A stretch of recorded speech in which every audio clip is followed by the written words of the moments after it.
Just checking, Charlie Good, he's still suspended, isn't he, for this one? Yeah, suspended, yeah. Okay. George Baldock, any chance of him playing?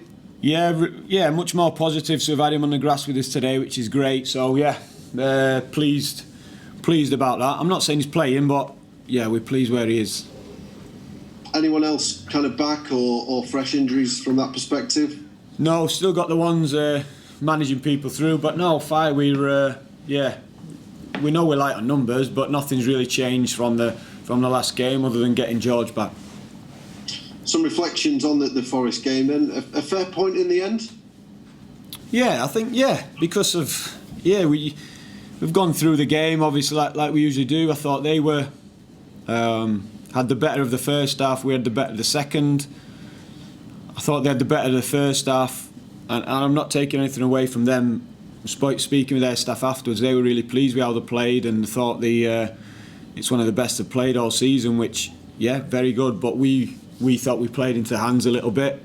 So then second half, I thought we did better and got stronger. And then generally, after we'd scored, I thought we were seeing the game out well. They had Cook's header from a corner, and then it was a warning for what was to follow, weren't it, with the 95th minute equaliser. So yeah, as much as we're disappointed about dropping 2 points, we look at it in the afterwards and it feels a little bit different. It's a point, like I said, towards where we want to be, albeit we're 1 of 3. Did you feel your side was a bit sloppier than in games recently? Is that fair? Yeah, it was. Yeah, definitely. But a lot of that's to how Forest went about it. But yeah, as a group, we don't think we've been as poor in possession as that. And again, without giving too much away, we think we understand reasons why. So we want to just be better than that, without a doubt. What did you make of Femi Sariki's debut? Yeah, Femi, listen, we gave him a chance. We obviously had Joe Starbuck as well, who we were tying between the two. Joe's been doing well. And just felt we thought Colback could play, obviously a midfielder playing there. We wanted Femi to stay high, and all last season they were his attributes, they're his strengths.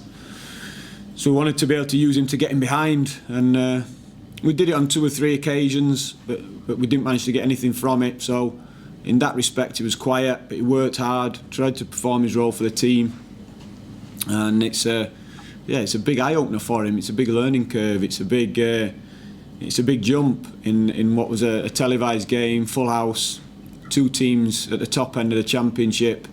So yeah, it was a big test for him.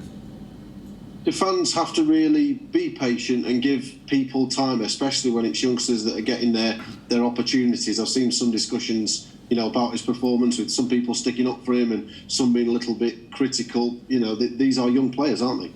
Yeah, young players. He's a baby. He's a first year pro. Him and Jebo, I say, 18 years old. So they're miles away from where they need to be. And let's get it right. If we hadn't have had injuries in that position, Femi wouldn't have got his opportunity. So we know that, but that's where we are. But we're not going to shy away from giving him that chance and giving him that opportunity. And then it's because you never know when someone might step up and take it. We did it with Jebo last year, and he had a great time towards the back end of the season in the Premier League, got a Premier League goal, got the benefit then of a good League One loan this year. But you still see the rawness in the game, and they're not the finished article by no means, and it'll be a long time before Blades fans are seeing him at the best. How good was it to have Ben Osborne back involved? Clearly can play a number of positions and offers you some good options. Yeah, offers good options, obviously. Rush back, and that's about where he is at the minute. Again, we can't be throwing him in because he's coming back from quite a long layoff with a hamstring injury, and we need to be careful of that. I'd love to be, but we haven't got. The dilemma is we are that light on numbers that we take a risk with a player who's been out, who is still a risk, and then we end up losing them for the season along with the rest of the players, and we can't do that. So delighted to have him back training, delighted to have him back involved in the squad, and as you say, he gives us those options to change things around, because he can play a number of positions. It's incredibly close, isn't it, in the table? There's 9 points from 4th to 14th right now. Does that just show how vital every single point is right now? Definitely, it shows how vital every single point is. It also shows how really the table at the minute, it is irrelevant because there's that many teams there, and you look at every club's fixture list, everyone's still got to play each other over and over and over. Every week there'll be people in and around it who think they're in the mix playing each other. So there's always teams dropping points, always.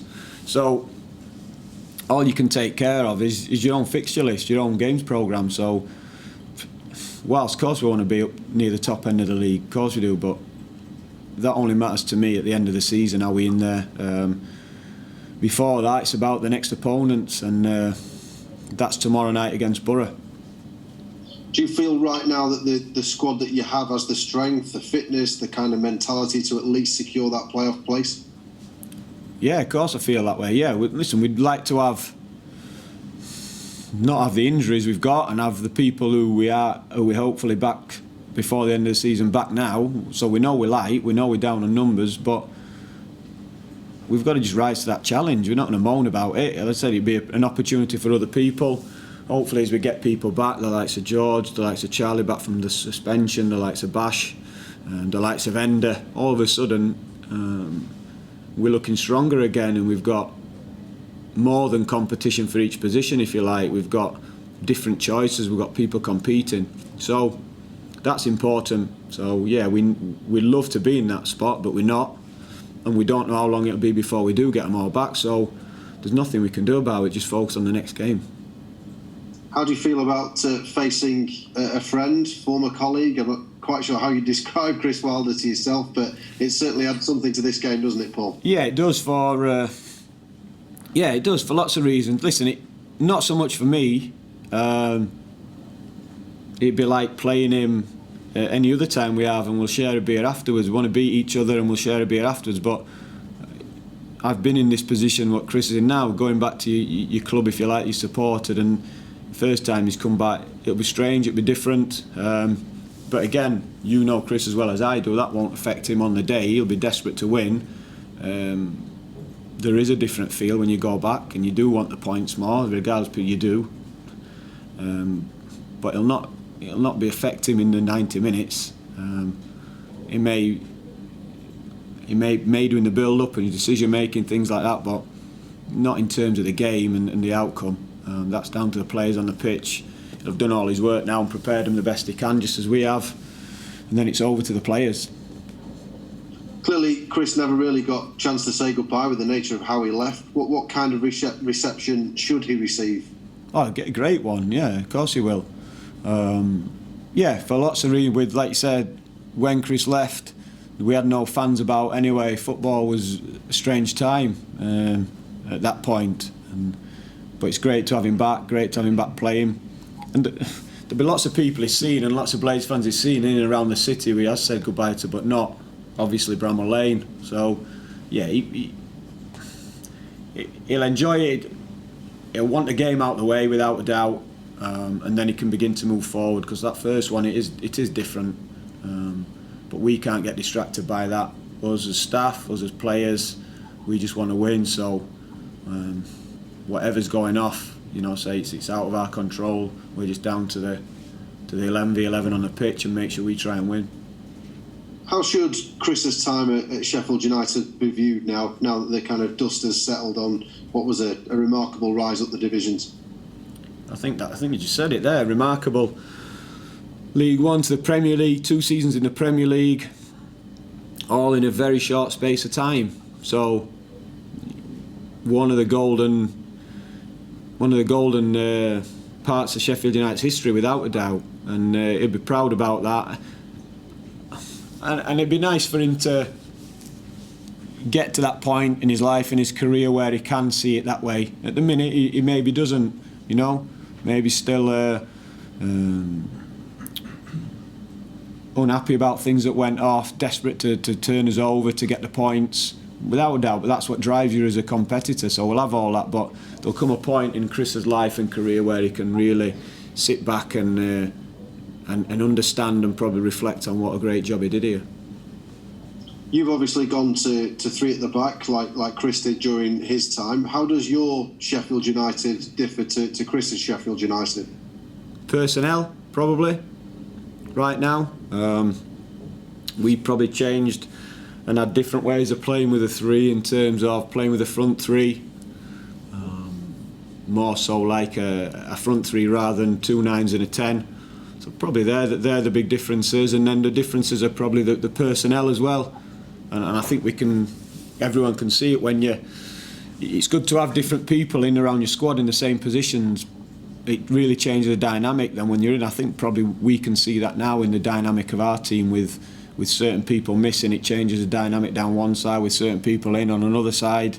It changes that dynamic as well. So yeah, I think personnel really where we are in terms of a team and how we want to play it are sort of dictating how we play at the minute. Did you have any doubts really that he wouldn't go in at Boro and turn things around, because he's certainly got them moving in the right direction? Yeah, listen, Boro's a good club. I know a lot of people up there, actually, a lot of the staff. So Boro's a good club, and I think he's done a lot of things very similar to what he first did when he came in at Sheffield United, and I think you can see that. I think the team are a reflection of him and how he wants to play. Boro have got really excellent home form right now, struggled a little bit more on the road. What do you expect from this game in terms of how the teams will match up? It's going to be a tough game. It's going to be a tough game. We're playing a team, like you say, in good form. Their away form's not been as good as the home form, and we want to capitalise on that. But the rise up the league's been really good. They've been able to keep a really consistent team selection. You know, they've been fortunate with injuries and suspensions, and they've been able to build a really good understanding amongst their 11, and that's something that we have to respect. And that, like I said, whilst I wouldn't swap our players, I think we've got a really strong squad and a really good group of players. I think we have to respect how well coached they are, and sort of how just how they're performing at the moment. They're a hungry group, like I say, and they've built some good relationships in amongst that 11.